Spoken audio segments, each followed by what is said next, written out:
നോക്കാം. ഒന്നാമതായിട്ടാണ് struggle stage. ആ struggle stage എന്ന് പറഞ്ഞു കഴിഞ്ഞാൽ നമുക്കറിയാം, ജീവിതം ഒരറ്റത്തു നിന്ന് മറ്ററ്റത്തേക്ക് കൂട്ടിമുട്ടിക്കാൻ വേണ്ടി ബുദ്ധിമുട്ടുന്ന ഒരു കൂട്ടം ആളുകൾ നമ്മുടെ ചുറ്റുപാടുണ്ട്.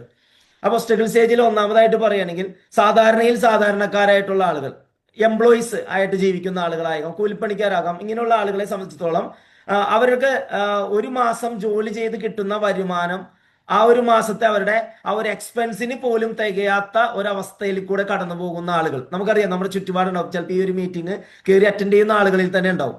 വരവ് എത്രയാണോ അതിനേക്കാൾ കൂടുതൽ ചെലവാക്കുന്ന ആളുകൾ പോലും ഉണ്ടാവും. അല്ല, പിന്നീട് ലോണ്, അല്ല EMI അങ്ങനെയുള്ള കാര്യങ്ങളിലൊക്കെ ബുദ്ധിമുട്ടുന്ന ആളുകൾ. പക്ഷെ ഇങ്ങനെയുള്ള ആളുകൾക്ക് ഒരു കൂട്ടം ഈ ഒരു സ്ട്രഗിൾ സ്റ്റേജിൽ കിടക്കുന്ന ഒരു കൂട്ടം ആളുകൾക്ക് വേറെ ബുദ്ധിമുട്ടുകൾ, അവരെ സംബന്ധിച്ചുള്ള അവരുടെ ബുദ്ധിമുട്ടുകൾ ഒന്നും മറികടക്കാൻ, അല്ലെങ്കിൽ ബുദ്ധിമുട്ടുകൾ മറികടക്കാൻ വേണ്ടിയിട്ട് ഇവിടെയുള്ള ചില ഗവൺമെന്റിന്റെ സർവീസുകൾ അവർ ഉപയോഗിക്കുന്നു. അതായത് നമുക്കറിയാം, റേഷൻ കടകളിലൂടെ സാധാരണ ചെറിയ വിലയ്ക്ക് അരി കൊടുക്കുമ്പോൾ അത് അത്യാവശ്യം അവരെ ഓവർകം ചെയ്ത് പതുക്കെ മുന്നോട്ട് പോകാൻ സാധിക്കുന്നു. ഗവൺമെന്റ് ഹോസ്പിറ്റലുകളും ഗവൺമെന്റ് സ്കൂളുകളൊക്കെ ഉള്ളതുകൊണ്ട് തന്നെ കുട്ടികളെ പഠിപ്പിക്കാനും, അല്ലെങ്കിൽ നമ്മുടെ വീട്ടിലുള്ള ആളുകൾക്ക് എന്തെങ്കിലും അസുഖം വന്നാലും അത് ചികിത്സാ സഹായങ്ങളെല്ലാം ലഭിച്ചുകൊണ്ട് മുന്നോട്ട് പോകുന്ന ആളുകൾ. അതിനേക്കാൾ കുറച്ചും കൂടി മുകളിൽ നോക്കുകയാണെങ്കിൽ ഒരു സ്റ്റേബിൾ എന്ന് പറയുന്ന ഒരു ലൈഫ് ഉണ്ട്, അല്ലെ. സ്റ്റേബിൾ എന്ന് പറയുന്ന ലൈഫ് എന്ന് പറഞ്ഞു കഴിഞ്ഞിട്ടുണ്ടെങ്കിൽ അത്യാവശ്യം കുഴപ്പമില്ലാതെ ഒരു ജോലിയിലൂടെയൊക്കെ മുന്നോട്ട് പോകുന്ന ആളുകൾ. സാധാരണഗതിയിൽ പറയുകയാണെങ്കിൽ ഒരു 40,000 50,000 രൂപയൊക്കെ സാലറി ഒക്കെ കിട്ടിക്കൊണ്ട് മുന്നോട്ട് പോകുന്ന ആളുകൾ. ചില ഗവൺമെന്റ് എംപ്ലോയീസുകളൊക്കെ ഈ ഒരു സ്റ്റേബിൾ എന്ന് പറയുന്ന ഒരു കാറ്റഗറിയിലൂടെ പോകുന്ന ആളുകളായിരിക്കും. എന്നാൽ അവരുടെ ഡ്രീംസിലെ അവരുടെ സ്വപ്നങ്ങളെല്ലാം ഫുൾഫില്ല് ചെയ്യുന്നുണ്ടോ എന്ന് വെച്ച് കഴിഞ്ഞാൽ അതും ഉണ്ടാകില്ല. തരക്കേടില്ലാതെ മുന്നോട്ട് പോകുന്ന ഒരു ലൈഫ് നയിക്കുന്ന ആളുകളാണ് സ്റ്റേബിളിലുള്ള ആളുകൾ. ഇനി അതിന്റെ മുകളിലാണ് സക്സസ് എന്ന് പറയുന്ന സ്റ്റേജ്. എന്ന് വെച്ച് കഴിഞ്ഞാൽ ലൈഫിൽ അത്യാവശ്യം വിജയിച്ചിട്ടുള്ള ആളുകൾ, സ്റ്റാൻഡേർഡ് ആയിട്ടുള്ള ജീവിതം നയിച്ച് മുന്നോട്ട് പോകുന്ന, അത്യാവശ്യം പ്രീമിയം ലൈഫിലേക്ക് മുന്നോട്ട് പോയിക്കൊണ്ടിരിക്കുന്ന ആളുകളാണ് വിജയിച്ചിട്ടുള്ള, അല്ല സക്സസ് എന്ന് പറയുന്ന കാറ്റഗറിയിൽ വരുന്ന ആളുകൾ. നമുക്കറിയാം, സെലിബ്രിറ്റീസുകളൊക്കെ ഈ ഒരു കാറ്റഗറിയിൽ വരുന്ന ആളുകളാണ്.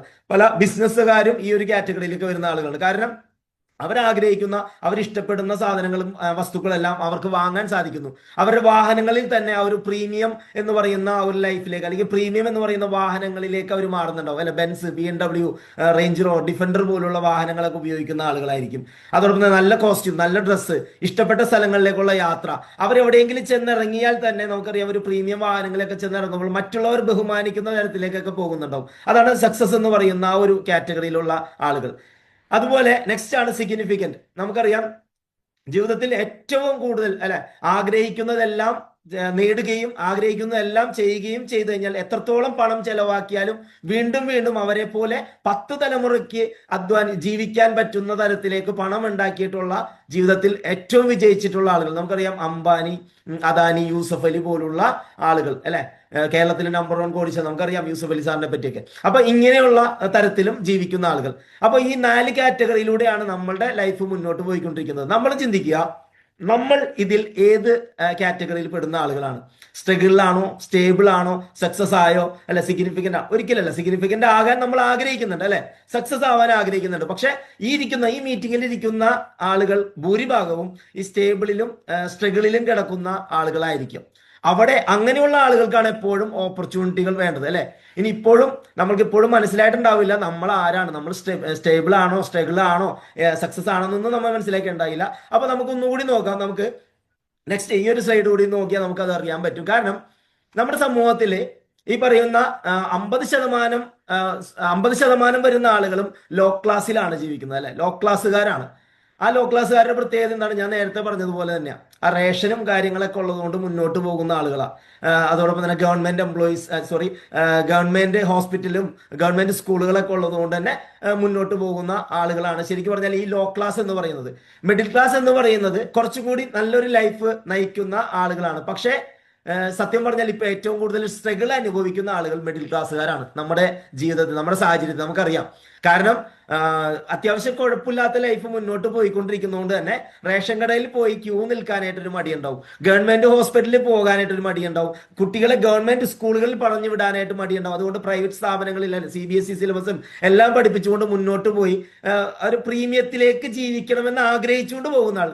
എന്നാലോ അവരൊരിക്കലും മിഡിൽ ക്ലാസ് എന്ന് പറയുന്ന തരത്തിലും കൂടി ചിലപ്പോൾ മിക്കവാറും പല ആളുകൾ ഇതിനകത്ത് ആയിട്ടുണ്ടാവണമെന്നില്ല. അവരും ഇപ്പോൾ ഇവിടുത്തെ ഇന്നത്തെ ശരാശരി മിഡിൽ ക്ലാസ്സുകാരും ലോണുകളും EMIയുടെയും പുറകെ ഓടിക്കൊണ്ടിരിക്കുകയാണ്. ജീവിതം നല്ല രീതിയിൽ മുന്നോട്ട് കൊണ്ടുപോകാൻ വേണ്ടിയുള്ള ഒരു ശ്രമം നടത്തിക്കൊണ്ട് ഏറ്റവും കൂടുതൽ സ്ട്രഗിൾ അനുഭവിച്ചുകൊണ്ടിരിക്കുന്നത് സത്യം പറഞ്ഞാൽ ഇന്നത്തെ മിഡിൽ ക്ലാസ്സുകാരാണ്. പിന്നെ കുറച്ച് പേര് 10% വരുന്ന ആളുകൾ എവിടെയുണ്ട്? പ്രീമിയത്തിലുണ്ട്. പ്രീമിയം നേരത്തെ ഞാൻ പറഞ്ഞു അല്ല, ബിസിനസ്സുകാരും സെലിബ്രിറ്റീസുകളൊക്കെയാണ് ഈ ഒരു കാറ്റഗറിയിലോടുന്നത്. പിന്നെയാണ് 1% വരുന്ന ആളുകളെ ഉള്ളൂ അൾട്രാ പ്രീമിയത്തിലുള്ള ആളുകൾ, അംബാനിയെ പോലെ യൂസുഫ് അലിയെ പോലുള്ള ആളുകളെല്ലാം. അപ്പോൾ നമ്മൾ ആഗ്രഹിക്കുന്ന എവിടെ പോകാനാണ്? നമ്മൾ ആഗ്രഹിക്കുന്നത് ശരിയാണ്, സ്വപ്നത്തിൽ നമ്മൾ ആഗ്രഹിക്കുന്ന ഒരു അംബാനി ആകാനാണ്, സ്വപ്നത്തിൽ നമ്മൾ ആഗ്രഹിക്കുന്നത് ഒരു യൂസഫ് അലി ആകാനാണ്. അതല്ലെങ്കിൽ അറ്റ്ലീസ്റ്റ് നമുക്കറിയാം പ്രീമിയം ലൈഫ് ജീവിക്കുന്ന സെലിബ്രിറ്റികൾ അല്ലെ, മമ്മൂട്ടി ആയിക്കോട്ടെ, മോഹൻലാൽ ആയിക്കോട്ടെ, വലിയ വലിയ ബിസിനസ് ഓണേഴ്സ് ആയിക്കോട്ടെ, ഇവരെ പോലെയൊക്കെ ഒരു പ്രീമിയം കാറിലൊക്കെ ചെന്നിറങ്ങുന്നതൊക്കെ ആഗ്രഹങ്ങളുണ്ട്. പക്ഷെ നമ്മൾ ഇപ്പോൾ നിലവിൽ നിൽക്കുന്നത് മിക്കവാറും ലോ ക്ലാസ്സിലോ മിഡിൽ ക്ലാസ്സിലോ ആയിരിക്കും. പക്ഷെ നമ്മുടെ ആഗ്രഹങ്ങളും സ്വപ്നങ്ങളെല്ലാം വലുതുമാണ്. അപ്പൊ അതിലേക്ക് എങ്ങനെ എത്താം അല്ലെ? അപ്പൊ അതിലേക്ക് എത്തുന്നതിന് മുമ്പ് തന്നെ നമ്മൾ പഠിക്കേണ്ട മറ്റൊരു കാര്യമാണ് എക്കണോമിക് ഇമ്പാക്ട്. കാരണം ഞാൻ നേരത്തെ പറഞ്ഞിട്ടുള്ള പ്രീമിയം ആയിക്കോട്ടെ, മിഡിൽ ക്ലാസ് ആയിക്കോട്ടെ, ലോ ക്ലാസ് ആയിക്കോട്ടെ, അൾട്രാ പ്രീമിയം ആയിക്കോട്ടെ, ഇതിനെക്കുറിച്ച് എല്ലാം പറയുമ്പോൾ നമ്മൾ ചിന്തിക്കുന്നുണ്ടാവും, ഇതൊന്നും എന്നെ ബാധിക്കുന്ന കാര്യമൊന്നുമല്ല, ഞാൻ അത്യാവശ്യം കുഴപ്പമില്ലാത്ത സാലറിയിലും കാര്യങ്ങളൊക്കെ ആയിട്ട് മുന്നോട്ട് പോകുന്നുണ്ട്, ജോലിയൊക്കെ ഉണ്ട് എന്ന് ചിന്തിക്കുന്ന ആളുകൾ തീർച്ചയായിട്ടും നിങ്ങൾ പഠിക്കേണ്ട ഒരു പോയിന്റ് ആണിത്, എക്കണോമിക് ഇമ്പാക്ട്.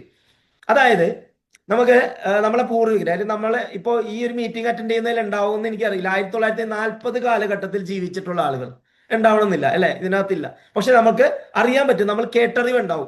1940കളിൽ നമുക്ക് ഒരു കുടുംബത്തിന് പോലും ഒരു മാസം ഇവിടെ ജീവിക്കാൻ പ്രതിമാസം ഒരു 10 രൂപ ഉണ്ടെങ്കിൽ നമുക്ക് ജീവിക്കാമായിരുന്നു. ആ 40കളിൽ നിന്ന് അത് പതുക്കെ പതുക്കെ പതുക്കെ അത് 60കളിലേക്ക് എത്തുന്നത് വരെ 10 രൂപയിൽ നിന്ന് 20 രൂപ, 30 രൂപ, 40 രൂപ, അങ്ങനെ അങ്ങനെ കൂടി കൂടി കൂടി കൂടി ഒരു 20 വർഷം കൊണ്ട് തന്നെ ആ 60 മുതൽ ഏകദേശം 80 വരെയുള്ള വർഷങ്ങളിലേക്ക് നമ്മൾ നോക്കി കഴിഞ്ഞാൽ അത് 100 രൂപയിൽ നമുക്ക് അത്യാവശ്യം ഒരു ഫാമിലിക്ക് ജീവിക്കാനുള്ള ഒരു പണം മാറ്റി വെച്ചാൽ നമുക്ക് ജീവിക്കാമായിരുന്നു. അന്നും ഏകദേശം കൂട്ടുകുടുംബം തന്നെയായിരുന്നു. പക്ഷേ അത് 1980 മുതൽ 2000 വരെയുള്ള കാലഘട്ടത്തിലേക്ക് നമുക്ക് നോക്കിയാൽ അറിയാം, അതിനോടൊപ്പം വീണ്ടും ഒരു 0 കൂടി അതൊരു 1000 രൂപയിലേക്ക് എത്തി. 1000 അല്ല, അത് ആയിരങ്ങളിലേക്ക് എത്തി. പക്ഷെ 1000 രൂപയിലേക്ക് എത്തി. ഇവിടെയാണ് നമ്മൾ ചിന്തിക്കേണ്ടത്. കഴിഞ്ഞ 40 വർഷവും ഞാൻ പറഞ്ഞത് കൂട്ടുകുടുംബങ്ങളായിരുന്നുവെങ്കിൽ ആ 80കളിൽ നമുക്ക് ഇങ്ങോട്ട് തിരിഞ്ഞു നോക്കിയാൽ നമുക്കറിയാം അത് ചെറിയ അണുകുടുംബങ്ങളായിട്ട് മാറിയിട്ടുണ്ടായിരുന്നു അല്ലെ, ഒരു 4 5 ഫാമിലീസിലേക്കായിട്ട് മാറിയിട്ടുണ്ടായിരുന്നു. അപ്പോഴും 1000 രൂപ ഒരു മാസം ഉണ്ടായിരുന്നെങ്കിൽ ജീവിക്കാമായിരുന്നു. അത് നമുക്കറിയാൻ പറ്റും, നമ്മൾ അനുഭവിച്ചിട്ടുണ്ടാവും, നമ്മുടെ മാതാപിതാക്കളും പറഞ്ഞിട്ടുള്ള അറിവുകളും കാര്യങ്ങളൊക്കെ അതിനകത്ത് ഉണ്ടാവും. ഇനി നെക്സ്റ്റ് ഇവിടെ വീണ്ടും ഒരു 20 വർഷം കഴിഞ്ഞപ്പോൾ 2000 മുതൽ 2020 വരെയുള്ള കാലഘട്ടങ്ങളിൽ 10,000 വേണം നമുക്ക് ഒരു ശരാശരി സാധാരണക്കാർക്ക് ഇവിടെ അത്യാവശ്യം ജീവിച്ച് മുന്നോട്ട് പോകണമെങ്കിൽ. അപ്പൊ നോക്കി കഴിഞ്ഞാൽ അറിയാം 10,000 പോരാ, ഇന്നിപ്പോ 2026 അപ്പൊ നമുക്കറിയാം 10,000 മറികടന്നുകൊണ്ട് ഇന്നിപ്പോ 50,000 രൂപ ഉണ്ടെങ്കിൽ നമുക്ക് ജീവിക്കാൻ പറ്റില്ല, 60,000 രൂപ ഉണ്ടെങ്കിൽ നമുക്ക് ജീവിക്കാൻ പറ്റാത്ത കാലഘട്ടത്തിലൂടെ നടന്നു പോകുന്നത്. അങ്ങനെയാണെങ്കിൽ 2020 മുതൽ 2040 വരെയുള്ള ആ കാലഘട്ടങ്ങളിൽ, നമ്മളിപ്പോൾ പോയിക്കൊണ്ടിരിക്കുന്ന ഈ കാലഘട്ടങ്ങളിൽ 1 ലക്ഷം രൂപ ഒരു മാസം വരുമാനം ഉണ്ടെങ്കിലേ ഇവിടെ ഒരു സാധാരണക്കാർക്ക് ജീവിക്കാൻ പറ്റുള്ളൂ. ഒന്ന് ആലോചിച്ച് നോക്കി, നമ്മളിപ്പോൾ ജീവിക്കുന്നത് 1 ലക്ഷം രൂപ സാലറി കിട്ടുന്ന സാഹചര്യത്തിലാണോ? ഇന്നത്തെ ഗവൺമെന്റ് എംപ്ലോയീസ് ആണെങ്കിൽ പല ആളുകൾ അതിലേക്ക് എത്തിയിട്ടില്ല. അപ്പോ 2040 എന്നൊക്കെ പറഞ്ഞ വേഗം എത്താറായി. അപ്പൊ നമ്മളൊന്ന് ചിന്തിക്കുക, ഇപ്പൊ തന്നെ നമ്മൾ സ്ട്രഗിളിലേക്കാണ് മുന്നോട്ട് പോയിക്കൊണ്ടിരിക്കുന്നത്. ഇനി നമ്മൾ നോക്കേണ്ടത് നമ്മുടെ മക്കളുടെ ഭാവി കൂടിയിട്ടാ. ഇനി അങ്ങോട്ട് കടന്നു പോകുമ്പോൾ 2040 മുതൽ 2060 വരെയുള്ള കാലഘട്ടങ്ങളിൽ അടുത്ത ഒരു 20 വർഷത്തേക്ക് മാറുമ്പോൾ വീണ്ടും ആ 1 ലക്ഷം രൂപയിലൂടെ കൂടെ ഒരാൾ കൂടിയിട്ട് അഡീഷണൽ വരുന്നുണ്ട്, ഒരു 0 കൂടി വരുന്നുണ്ട്. കാരണം അതൊരു 10 ലക്ഷം രൂപയിലേക്കായിട്ട് മാറുമ്പോൾ ഒന്ന് ചിന്തിച്ചു നോക്കുക. കഴിഞ്ഞ ഈ വർഷങ്ങളിലെല്ലാം ഈ 1940 മുതൽ ഈ പറയുന്ന 2026 എത്തിയിരിക്കുന്ന ഈ കാലഘട്ടം വരെ നമുക്ക് ഈ ഒരു 0 പിടിച്ചു നിർത്താൻ ഇവിടുത്തെ ഏത് ഭരണാധികാരികൾക്കാണെങ്കിലും അല്ലെ, മാറി മാറി ഭരിച്ച ഏത് രാഷ്ട്രീയ പാർട്ടികൾക്കാണെങ്കിലും ഏത് ഭരണാധികാരികൾക്കാണെങ്കിലും ഇവിടെ സാധിച്ചിട്ടില്ല എങ്കിൽ ഇനി അങ്ങോട്ട് നമുക്ക് വല്ല ഉറപ്പുണ്ടോ ഇനി സാധിക്കുമെന്ന്? ഒരിക്കലില്ല. വിലക്കയറ്റം അല്ലെ ശക്തമായി അടിച്ചു കയറി മുന്നോട്ട് പോയിക്കൊണ്ടിരിക്കുന്ന ഈ ഒരു സാഹചര്യത്തിൽ നമ്മളുടെ മക്കളെ ഇപ്പോൾ നമ്മൾ അയക്കുന്ന വിദ്യാഭ്യാസത്തിന് അയക്കുമ്പോൾ അവർക്ക് ജോലി കിട്ടിയാൽ അവർക്ക് 5 ലക്ഷവും 10 ലക്ഷം രൂപയെല്ലാം വരുമാനം കിട്ടുന്ന ഒരു ജോലിയിലേക്കാണോ നമ്മളിപ്പോൾ വിടാൻ ശ്രമിക്കുന്നത്? ഇനി നമ്മൾക്ക് ആ ഒരു ലെവലിലേക്ക് 1 ലക്ഷവും 2 ലക്ഷവും 3 ലക്ഷം രൂപയെല്ലാം വരുമാനം ഉണ്ടാക്കുന്ന ലെവലിലേക്കാണോ നമ്മൾ ഇപ്പോൾ ചെയ്തുകൊണ്ടിരിക്കുന്നത്? ഒന്ന് ചിന്തിക്കേണ്ട സമയം അതിക്രമിച്ചിരിക്കുകയാണ്. അപ്പോൾ ഇവിടെയാണ് നമ്മൾ സ്വയം നമ്മളോട് തന്നെ ചോദിക്കേണ്ടത്, ഇന്ന് നമ്മൾ ചെയ്തുകൊണ്ടിരിക്കുന്ന ജോലിയിലൂടെ കിട്ടുന്ന വരുമാനം കൊണ്ട് നമ്മൾ തൃപ്തരാണോ? അതൊന്ന് മനസ്സിലാക്കണമെന്നുണ്ടെങ്കിൽ നമുക്ക് ഈ ഒരു രീതിയിൽ നോക്കാം. ക്യാഷ് ഫ്ലോ, ഫിനാൻഷ്യൽ മാനേജ്മെന്റ് ക്ലാസ്സിലെല്ലാം പഠിപ്പിക്കുന്ന ഒരു കാര്യം കൂടിയിട്ടാണ് ക്യാഷ് ഫ്ലോ. എന്താണ് ക്യാഷ് ഫ്ലോ? ഇവിടെ operational cash flow, O cash, I cash, F cash എന്നുള്ള 3 തരത്തിൽ നമുക്ക് ക്യാഷ് ഫ്ലോനെ തരംതിരിച്ച് പഠിക്കാം. ഇവിടെ ഓ ക്യാഷ് എന്നുള്ളത് ഓപ്പറേഷണൽ ക്യാഷ് ഫ്ലോ, അതായത് നമുക്കൊരു ജോലി ഉണ്ടാവും, ബിസിനസ് ഉണ്ടാവും, എല്ലാം ഉണ്ടാവും. അപ്പൊ ഇതിലൂടെ കിട്ടുന്ന വരുമാനം എത്രയാണോ അതിൽ നിന്ന് നമ്മളുടെ ആ മാസത്തെ ചെലവുകളെല്ലാം കഴിഞ്ഞ് മാസം അവസാനം നമുക്ക് നീക്കി വെക്കാൻ പറ്റുന്ന തുക അത് എത്രയുണ്ട്, അതാണ് ഓ ക്യാഷ് എന്നുള്ളത്. സ്വയം നമ്മളോട് തന്നെ ചോദിക്കും, നമ്മുടെ ഓ ക്യാഷ് എത്രയുണ്ട്? ഈ മീറ്റിംഗിൽ കയറിയിരിക്കുന്ന ആളുകൾ പലരും ചിരിക്കുന്നുണ്ട്. നമ്മുടെ ഓ ക്യാഷ്, അതായത് നമ്മളുടെ ജോലി കഴിഞ്ഞു, നമുക്ക് 30,000 കിട്ടി, 40,000 കിട്ടി, ഓക്കെ 40,000 കിട്ടി എന്ന് വിചാരിക്കുക. ഇത് കഴിഞ്ഞ് ഈ മാസത്തെ എല്ലാ ചെലവും, പാല്, പത്രം, കുട്ടികളുടെ വിദ്യാഭ്യാസം, കറണ്ട് ബില്ല്, അല്ല ഗ്യാസ്, ഇങ്ങനെ സകലവും, ഹോസ്പിറ്റൽ ചെലവ്, ഇതെല്ലാം കഴിഞ്ഞുകൊണ്ട് നമ്മൾക്ക് ഈ മാസം അവസാനം നമുക്ക് എത്ര നീക്കിയിരിപ്പുണ്ട്? 40,000 രൂപ കിട്ടുന്ന, അല്ലെങ്കിൽ 30,000 രൂപ കിട്ടുന്ന ഒരാളാണെങ്കിൽ 25,000 രൂപ ചെലവും കഴിഞ്ഞ് 5,000 രൂപ എല്ലാ മാസവും നീക്കി വെക്കാൻ കിട്ടുന്നുണ്ടോ?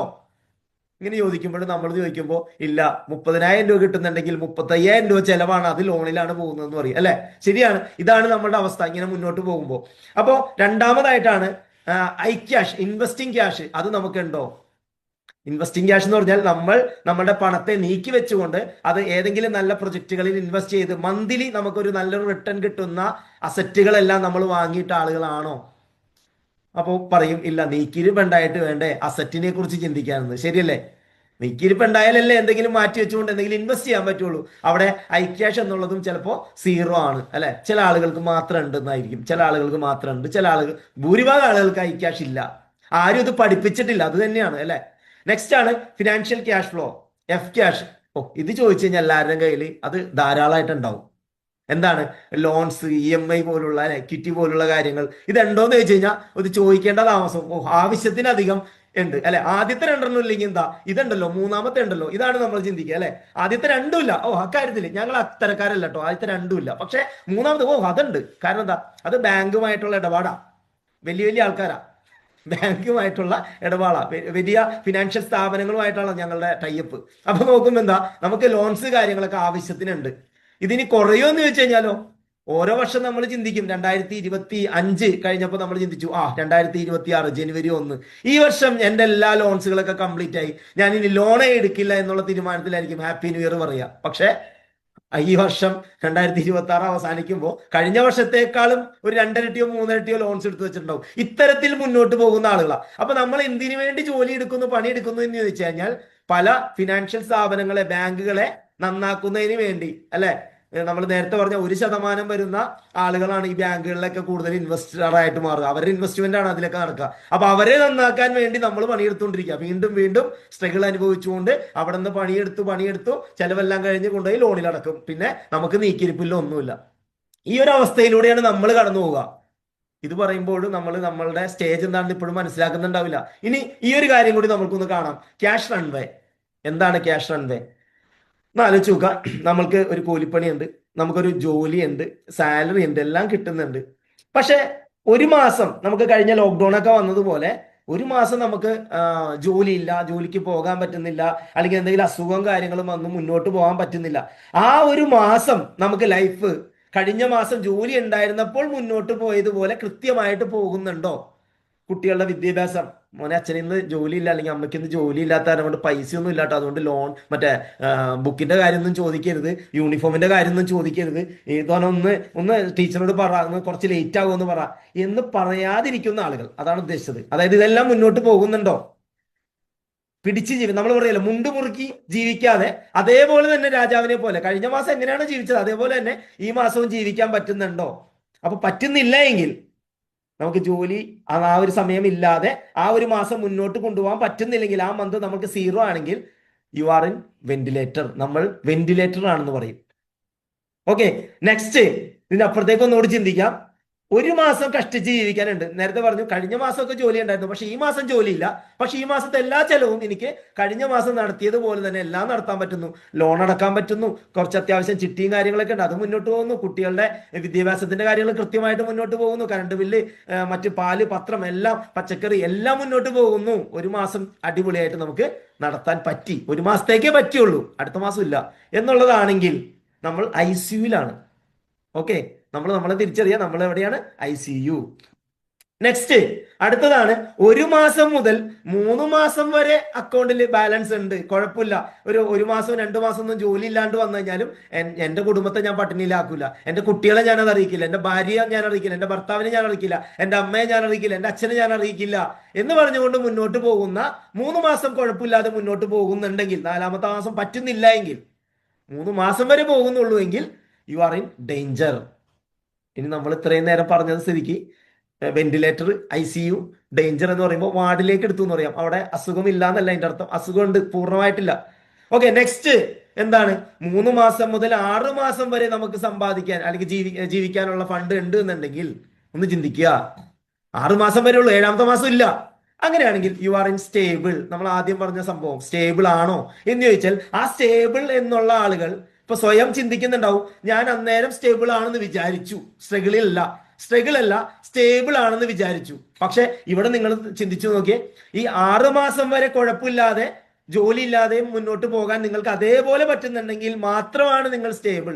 അല്ലെങ്കിൽ നിങ്ങൾ സ്റ്റേബിൾ അല്ലായിരുന്നു, നിങ്ങൾ സ്ട്രഗിൾ ആയിരുന്നു. സ്വയം മനസ്സിലാക്കുക നമ്മൾ എവിടെയായിരുന്നു എന്നുള്ളത്, നമ്മൾ ഏറ്റവും അടിത്തട്ടിലായിരുന്നു എന്നുള്ളത് മനസ്സിലാക്കുക. അങ്ങനെയുള്ള ആളുകൾ ഇവിടെ ഉണ്ടാവും. പക്ഷേ അടുത്തൊരു കാറ്റഗറി ഉണ്ട്, 6 മാസം മുതൽ 12 മാസം വരെ, അതായത് 1 വർഷം വരെ നമ്മൾക്ക് ജോലി ഒന്നും ഇല്ലെങ്കിൽ പോലും അത് മുന്നോട്ട് കൊണ്ടുപോകാൻ അതുപോലെ സാധിക്കുന്നുണ്ടെങ്കിൽ you are in strong, you are a strong. അതായത് നിങ്ങൾ സ്ട്രോങ് ആണ്, ഓക്കെ, നിങ്ങൾ ഓക്കെയാണ്. അപ്പൊ ഇങ്ങനെ ആകണം എന്നാണ് നമുക്ക് ആഗ്രഹം, അല്ലെ? നമുക്ക് എത്തേണ്ടത് എവിടെയാ? നമുക്ക് സ്ട്രോങ് ആവണം, സ്റ്റേബിൾ ആകണം എന്ന് ആഗ്രഹമുണ്ട്. സ്റ്റേബിൾ ആയാലേ നമുക്ക് എവിടെ എത്താൻ പറ്റുള്ളൂ, സ്ട്രോങ് ആകാൻ പറ്റുള്ളൂ. അപ്പൊ ഒന്നും കൂടി ഒരുപാട് പണിയെടുക്കേണ്ടി വരും, അല്ലെ? ഇന്നത്തെ ഒരു സാഹചര്യം വെച്ച് നോക്കണേ. ഇനി വേണമെങ്കിൽ ഇങ്ങനെ ചിന്തിക്കാട്ടോ, വെന്റിലേറ്ററിന്റെ ഇപ്പുറത്തെ ഒരു സാധനം ഉണ്ട്. ചില ആളുകൾ അതിലേക്കൊന്ന് ചിന്തിക്കും, ഒരു മാസം പോലും അല്ല, 1 മാസത്തേക്ക് അങ്ങനെ പോലും ജീവിക്കാനില്ലാന്നേ. അതിന്റെ അപ്പുറത്ത്, അല്ലെ? അതിന്റെ അപ്പുറത്ത് ഞാൻ പറയുന്നില്ല അല്ലെ? Okay, next.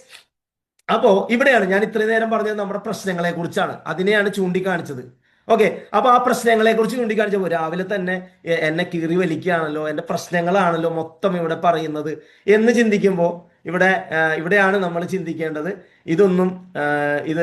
ഇന്ന് നിങ്ങൾ അനുഭവിക്കുന്ന ഈ പല പ്രശ്നങ്ങളുടെയും ഒന്നും യഥാർത്ഥ കാരണം നിങ്ങളൊന്നും ഇതുവരെ കഷ്ടപ്പെടാത്തതുകൊണ്ടല്ല, ശരിയല്ലേ?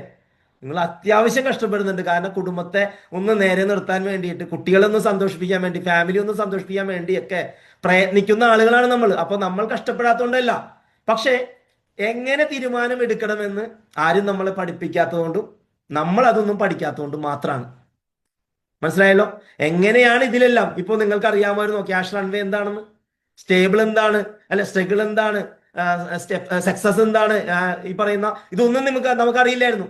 എക്കണോമിക് ഇമ്പാക്ട്, ഇങ്ങനെ വരാനിരിക്കുന്ന കാര്യങ്ങളെ കുറിച്ച് നമുക്കറിയില്ലായിരുന്നു. നമ്മൾ ഇങ്ങനെ ജീവിച്ചു പോകുന്നു. അപ്പോൾ ആരും നമ്മൾ ഇതുവരെ പഠിപ്പിച്ചില്ല, അത് തന്നെയാണ് തെറ്റ്. ഇത് നമ്മൾ പഠിച്ചില്ല, പഠിക്കാനോട്ട് ശ്രമിച്ചില്ല, ഇത് മാത്രമല്ല, അല്ലാതെ നമ്മൾ ആരും കഷ്ടപ്പെടാത്തതുകൊണ്ടല്ല എന്ന് നമ്മൾക്ക് മനസ്സിലായി. അപ്പൊ ഇനിയാണ് നമ്മളിവിടെ നമ്മുടെ പ്രൊജക്റ്റിലേക്ക് കടക്കാൻ പോകുന്നത്. പക്ഷെ ഇതുവരെ പോയതെല്ലാം പോകട്ടെ, ഇനി നമുക്ക് എന്ത് ചെയ്യണം? നമുക്ക് ഇനി നമ്മൾ കാര്യങ്ങളെല്ലാം പഠിച്ചു. ഇനി നമുക്ക് നെക്സ്റ്റ് നമ്മളുടെ പ്രൊജക്റ്റിലേക്ക് നമുക്ക് കടക്കാം. അവിടെയാണ് ജസ്പേഡ് ഇന്റർനാഷണൽ കമ്പനിയുടെ, ജസ്പേഡ് റിയൽ എസ്റ്റേറ്റ് കമ്പനിയുടെ ഒരു പ്രൊജക്ട് വയനാട്ടിൽ നമ്മൾ ആരംഭിച്ചിട്ടുള്ളത്. നമ്മൾ ഒരുപാട് പ്ലാന്റേഷൻ പ്രൊജക്ടുകളെല്ലാം നമുക്ക് വയനാട്ടിലുണ്ട്. 1400 ഏക്കറിന്റെ പ്രൊജക്ടുകളെല്ലാം ഉണ്ട്. അവിടെ നമ്മളിവിടെ നമുക്ക് പാർക്കാൻ ചന്ദനത്തോപ്പുകൾ, നമ്മുടെ സ്ക്രീനിൽ കാണാം. ഈ ഒരു പ്രൊജക്ട് നമുക്ക് എല്ലാവർക്കും ഉപകാരപ്രദമാകുന്ന ഒരു പ്രൊജക്റ്റാണ് നമ്മൾ ഇന്നിപ്പോൾ നമുക്ക് എല്ലാവർക്കും അവതരിപ്പിക്കുന്നത്. ചന്ദനമരങ്ങൾക്കിടയിൽ നമുക്ക് രാപ്പാർക്കാം. അപ്പൊ ആ പ്രൊജക്റ്റിലേക്ക് കടക്കുമ്പോൾ കഴിഞ്ഞ 2025 ഫെബ്രുവരി 19 അന്നത്തെ KTDC ചെയർമാൻ ശശി സാറാണ് നമ്മുടെ ഈ ഒരു നമുക്ക് പാർക്കാൻ ചന്ദനത്തോപ്പുകൾ എന്നുള്ള ആ ഒരു പ്രീമിയം റിസോർട്ടിന്റെ കല്ലിടൽ ചടങ്ങ് നിർവഹിച്ചത്. അതിന്റെ ചിത്രമാണ് നമ്മളിപ്പോൾ കണ്ടത്. ഓക്കെ, അപ്പൊ എന്താണ് ആ ഒരു നമുക്ക് പാർക്കാൻ ചന്ദനത്തോപ്പുകൾ? Cave house, sandalwood cave forest എന്ന് വിളിക്കാം. നമ്മളിപ്പോ സ്ക്രീനിൽ കാണുന്നുണ്ട് മനോഹരമായിട്ടുള്ള ഒരു കേവ് ഹൗസ്, അല്ലെ, ഒരു ഗുഹ കൊണ്ടുണ്ടാക്കിയിരിക്കുന്ന അല്ലെങ്കിൽ ഒരു ഫെറോക്രീറ്റ് കൺസ്ട്രക്ഷനിലാണ് വന്നിരിക്കുന്നത്. അതിന്റെ മുകളിൽ മഡ് പാക്ക് ചെയ്തിട്ട് നാച്ചുറൽ ഗ്രാസ് എല്ലാം വെച്ചുകൊണ്ടുള്ള ഒരു നല്ലൊരു റിസോർട്ട് അല്ലെ. ഇതിനകത്തും മഡ് എല്ലാം പ്ലാസ്റ്റർ ചെയ്തിട്ടുണ്ട്. ഇതിന്റെ പ്രത്യേകത എന്ന് പറഞ്ഞാൽ അകത്തൊരു പ്രൈവറ്റ് സ്വിമ്മിംഗ് പൂൾ ഉണ്ട് എന്നുള്ളതാണ്. ഇതിന്റെ ഒരു മനോഹരമായിട്ടുള്ള ഒരു പൂൾ ഉണ്ട് എന്നുള്ളതാണ് പ്രത്യേകത. അതായത് ഈ ഒരു കോട്ടേജിൽ വരുന്നു ഒരു മാസ്റ്റർ ബെഡ്റൂം, അതോടൊപ്പം തന്നെ പ്രൈവറ്റ് സ്വിമ്മിംഗ് പൂള്, നെക്സ്റ്റ് അതോടൊപ്പം തന്നെ അതിനകത്തൊരു വാട്ടർഫോൾസ്, ഫുള്ളി എയർ കണ്ടീഷൻ ആണ്. അതോടൊപ്പം തന്നെ 570 സ്ക്വയർ ഫീറ്റ് ആണ് ഇതിന്റെ സ്പേസ്. ലാൻഡ് ഏരിയ 5 സെന്റ് ആണ്. 16 സാൻഡിൽവുഡ് ട്രീസ് ഇതിൽ ഉണ്ട് എന്നുള്ളതാണ് മറ്റൊരു പ്രത്യേകത. അപ്പൊ ഇതിന്റെ മനോഹരമായിട്ടുള്ള ഇന്റീരിയർ ഡിസൈനിങ്, ഇതാണ് നമ്മുടെ കോട്ടേജിന്റെ അകത്തെ ചിത്രം, യഥാർത്ഥ ചിത്രമാണ്. അപ്പൊ ഈ ഒരു കോട്ടേജിന്റെ ചിത്രം നമ്മൾ കണ്ടു. അതിന്റെ അകത്തും മഡെല്ലാം പ്ലാസ്റ്റർ ചെയ്തിട്ടുണ്ട്. മഡ് ഹൗസ് ആയിട്ടാണ് ഇത് ചെയ്തിരിക്കുന്നത്. അപ്പോൾ നമുക്കറിയാം ഒരു റിസോർട്ട് എന്ന് പറയുമ്പോൾ നമ്മളൊരു പ്രീമിയം റിസോർട്ടിലൊക്കെ താമസിക്കാൻ പോകുമ്പോൾ നമ്മൾ ആ ഒരു റിസോർട്ട് കണ്ടു, ഇഷ്ടപ്പെട്ടു. അവിടെ ചെറിയ അമ്യൂണിറ്റീസുകളൊക്കെ നമുക്കറിയാം. നമ്മൾ ടൂർ പോകുമ്പോൾ നമ്മുടെ കുട്ടികളാണെങ്കിലും നമ്മളാണെങ്കിലും ഒരു റിസോർട്ട് കണ്ട് ഇഷ്ടപ്പെട്ടു കഴിഞ്ഞാൽ നമ്മൾ ആദ്യം നോക്കുക അവിടെ എന്തെല്ലാം ഫെസിലിറ്റീസുകൾ ഉണ്ടെന്ന് നോക്കും അല്ലെ. ആ കൊള്ളാലോ, കുഴപ്പമില്ല, ഒരു കേവാണ്, അടിപൊളിയാണ്, നല്ലൊരു ആംബിയൻസ് ഉണ്ടാവും ഒരു കേവില്. അതിനകത്ത് കയറി കഴിഞ്ഞാൽ നല്ലൊരു മഡ് ഹൗസ്, നല്ലൊരു ഫീലാണ്, ഒരു നാച്ചുറാലിറ്റി ഫീൽ ചെയ്യും. ഓക്കെ, അത്യാവശ്യം നല്ല മാസ്റ്റർ ബെഡ്റൂം ആണ്. ഒരു ബേവിൻ്റെ ഉണ്ട്, കുട്ടികൾക്ക് കിടക്കാൻ പറ്റുന്ന സോഫ കം ബെഡ് ഉണ്ട്. അത്യാവശ്യം പ്രീമിയം ആണ്, കുഴപ്പമൊന്നുമില്ല. ഇതിനകത്ത് പ്രൈവറ്റ് സ്വിമ്മിംഗ് പൂൾ ഉണ്ട്. ഓക്കെ, ഇഷ്ടപ്പെട്ടു, ഇങ്ങനെ ബുക്ക് ചെയ്യും. പല സ്ഥലങ്ങളിൽ നോക്കും, വൈഫൈ ഉണ്ടല്ലോ, കാർ പാർക്കിംഗ് ഉണ്ടല്ലോ, കുഴപ്പമില്ല, ക്യാമ്പ് ഫയർ പരിപാടിയൊക്കെ ഉണ്ട് അവിടെ. ഓക്കെ, റെസ്റ്റോറന്റ് ഉണ്ട്, ഓക്കെ, കുഴപ്പമില്ല, ബുക്ക് ചെയ്യാം, കാർ പാർക്കിംഗ് ഉണ്ട്. ഇങ്ങനെയാണ് എല്ലാവരും ബുക്ക് ചെയ്യുക. അപ്പൊ ഇങ്ങനെ ബുക്ക് ചെയ്യുമ്പോഴും അവർ അമ്യൂണിറ്റീസ് കൂടുതലുള്ളത് വളരെയധികം ഇഷ്ടപ്പെടും. കുട്ടികൾക്കാണെങ്കിലും എല്ലാവർക്കാണെങ്കിലും അമ്യൂണിറ്റീസ് കൂടുന്നതനുസരിച്ച് ചാർജ് കൂടും, അറിയാലോ. കാരണം അതിനെല്ലാം ഇൻവെസ്റ്റ് ചെയ്യുമ്പോൾ അതനുസരിച്ചിട്ട് അത് റെന്റിലൂടെയാണ് എല്ലാവരും തിരിച്ചു പിടിക്കുക. അപ്പോൾ ഇവിടെ നമ്മളുടെ പ്രത്യേകത എന്ന് പറഞ്ഞാൽ അമ്യൂണിറ്റീസുകൾ ഒന്ന് നോക്കിയാൽ അറിയാൻ പറ്റും. ഇവിടെ കുട്ടികൾക്ക് വേണ്ടിയിട്ട് മാത്രം, കുട്ടികൾക്ക് ഒഴിവ് ദിവസങ്ങളെല്ലാം എൻജോയ് ചെയ്യുന്നതിന് വേണ്ടി കുട്ടികളുടെ ഒരു പ്ലേ ഏരിയ നമ്മൾ അവിടെ ചെയ്യുന്നുണ്ട്. അതോടൊപ്പം തന്നെ നെക്സ്റ്റ് നമുക്കറിയാം കോമൺ പ്രൈവറ്റ് സ്വിമ്മിംഗ് പൂൾ ഉണ്ട്. എല്ലാ കോട്ടേജിനകത്തും ഒരു സ്വിമ്മിംഗ് പൂൾ ഉണ്ടെങ്കിലും അവിടെ നമുക്ക് കോമൺ ആയിട്ടുള്ള ഒരു സ്വിമ്മിംഗ് പൂൾ നമ്മൾ അവിടെ ചെയ്യുന്നുണ്ട്.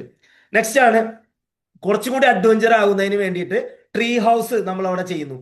ആ ഒരു ട്രീ ഹൗസ് ഫെസിലിറ്റീസ് ഉണ്ട്. നെക്സ്റ്റ് ആണ് വൈകുന്നേരങ്ങളിൽ ഒന്ന് അടിച്ചു പൊളിക്കുന്നതിന് വേണ്ടിയിട്ട് ക്യാമ്പ് ഫയർ, വൈകുന്നേരങ്ങളിൽ തീയൊക്കെ കത്തിച്ച് ഡാൻസ് ഒക്കെ കളിച്ചുകൊണ്ട് ക്യാമ്പ് ഫയർ ഫെസിലിറ്റീസ്. അതോടൊപ്പം തന്നെ റെസ്റ്റോറന്റുകൾ, ഓർഗാനിക് ആയിട്ടുള്ള നമ്മുടെ തന്നെ ഫാമിൽ കൃഷി ചെയ്യുന്ന ഓർഗാനിക് ഫുഡുള്ള റെസ്റ്റോറന്റുകൾ ഉണ്ട്. പിന്നെ സ്പാ ആൻഡ് അരോമ തെറാപ്പി, നമുക്കറിയാം അത്യാവശ്യം നല്ല പ്രീമിയം ക്ലൈൻസ് ഒക്കെ ആണെന്നുണ്ടെങ്കിൽ അവർക്ക് സ്പായും അരോമ തെറാപ്പിയും ഒക്കെ ഉള്ളിടത്താണ് അവർ വരിക. അപ്പൊ അതും നമ്മളിവിടെ ചെയ്യുന്നുണ്ട്. നെക്സ്റ്റ് ആണ് വലിയ ഫംഗ്ഷനുകളൊക്കെ നടത്താൻ പറ്റുന്ന രീതിയിലുള്ള 500 പേർക്ക് ഇരിക്കാൻ പറ്റുന്ന അണ്ടർഗ്രൗണ്ടിൽ ക്രിയേറ്റ് ചെയ്തിട്ടുള്ള ഒരു കേവ് മോഡലുള്ള പാർട്ടി ഹാൾ നമ്മളിവിടെ ചെയ്യുന്നുണ്ട്. 100% സൗണ്ട് പ്രൂഫ് ആയിരിക്കും. അതുകൊണ്ട് തന്നെ DJ പോലുള്ള കാര്യങ്ങളൊക്കെ നമുക്ക് ഇവിടെ DJ ഹാൾ ഉണ്ട്.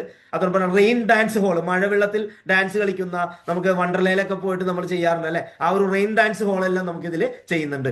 നെക്സ്റ്റ് ആണ് മിനി സൂ, ഉപദ്രവകാരികളില്ലാത്ത നമുക്കറിയാം പെറ്റായിട്ടുള്ള ചെറിയ പക്ഷികളും മൃഗങ്ങളും ചെറിയ പാമ്പുകൾ അങ്ങനെയൊക്കെ വെച്ചുകൊണ്ടുള്ള ഒരു മിനി സൂ ഫെസിലിറ്റീസ് നമ്മളിവിടെ ചെയ്യുന്നു. അതോടൊപ്പം തന്നെ ചന്ദനമരങ്ങൾക്കിടയിലൂടെയുള്ള ഒരു മോർണിംഗ് വൈബ്, അപാരമായിട്ടുള്ള ഒരു വൈബാണ്. രാവിലെ അവിടെ നീറ്റ് നമ്മളൊന്ന് നോക്കി കഴിഞ്ഞാൽ ഒരു മഞ്ഞിൽ കുളിച്ച് നിൽക്കുന്ന ആ ഒരു കോട്ടേജ്, ചന്ദനമരങ്ങളെല്ലാം കാണുമ്പോൾ തന്നെ ഒരു മനസ്സിന് തന്നെ ഒരു കുളിർമയാണ് ഉണ്ടാവുക. അതുപോലെ തന്നെയാണ് നൈറ്റ് വൈബ്. അപ്പോൾ ഈ ഒരു ഫെസിലിറ്റീസ് മാത്രമല്ല ഇവിടെയുള്ള പ്രത്യേകത എന്ന് പറഞ്ഞാൽ ഒത്തിരി കോമൺ അമ്യൂണിറ്റീസുകൾ. കാരണം ഇതിൽ കാണുന്നത് മാത്രമല്ല, 2 പോണ്ടുകൾ ഉണ്ട് അവിടെ. ആ പോണ്ടുകളിലാണ് ലൈവ് ഫിഷിങ്, അതോടൊപ്പം തന്നെ ബോട്ടിങ്, ഇങ്ങനെയുള്ള കാര്യങ്ങളൊക്കെ ചെയ്യുന്നു. അതോടൊപ്പം തന്നെ ഹോർസ് റൈഡ് ഉണ്ട്. യോഗ ചെയ്യുന്ന ആളുകൾക്ക് യോഗ ഹോളും മെഡിറ്റേഷൻ സെന്റർ ഉണ്ട്. അതോടൊപ്പം തന്നെ ജിംനേഷ്യം ഉണ്ട്. രാവിലെ തന്നെ എക്സസൈസ് ചെയ്യണമെന്ന് ആഗ്രഹിക്കുന്ന ആളുകൾക്ക് ജിംനേഷ്യം ഉണ്ട്. നെക്സ്റ്റ് വായിക്കാൻ ഇഷ്ടപ്പെടുന്ന ആളുകൾക്കാണെങ്കിൽ ലൈബ്രറി ഉണ്ട്. അതോടൊപ്പം തന്നെ ആർട്ട് ഗാലറി ഉണ്ട്. അപ്പോൾ ഇങ്ങനെയുള്ള പിന്നെ കോമൺ ആയിട്ടുള്ള കാർ പാർക്കിംഗ് ഏരിയ ഒക്കെ ഉണ്ട്.